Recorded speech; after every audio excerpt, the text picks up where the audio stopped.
ఆంధ్రప్రదేశ్ ప్రజలకు వాతావరణ శాఖ రాష్ట్ర విపత్తుల నిర్వహణ సంస్థ కీలక హెచ్చరికలు జారీ చేశాయి.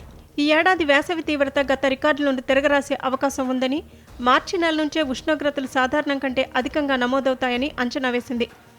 విపత్తుల నిర్వహణ సంస్థ మేనేజింగ్ డైరెక్టర్ ప్రఖర్ జైన్ తెలిపిన వివరాల ప్రకారం శ్రీకాకుళం, ప్రకాశం, కర్నూలు, నంద్యాల, అనంతపురం, కడప జిల్లాల్లో భానుడి భగభగలు ఎక్కువగా ఉంటాయి. ముఖ్యంగా కృష్ణా, గుంటూరు, బాపట్ల, పల్నాడు, మార్కాపురం జిల్లాల్లో సాధారణం కంటే ఎక్కువ రోజుల పాటు తీవ్రమైన వడగాల్పులు వీచే ప్రమాదం ఉంది.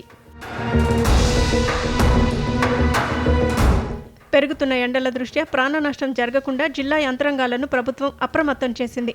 ఎండల తీవ్రత మరియు తీసుకోవాల్సిన జాగ్రత్తల కోసం ప్రజలు 112, 1070, 1800, 4250, 101 టోల్ ఫ్రీ నంబర్లను సంప్రదించాలని సూచించింది. మార్చి నుంచి మే మధ్యకాలంలో ఎండలు అత్యంత ప్రమాదకరంగా మారనున్న నేపథ్యంలో మధ్యాహ్న సమయంలో ప్రయాణాలు తగ్గించుకోవాలని, తగినంత నీరు తాగుతూ అప్రమత్తంగా ఉండాలని అధికారులు సూచించారు.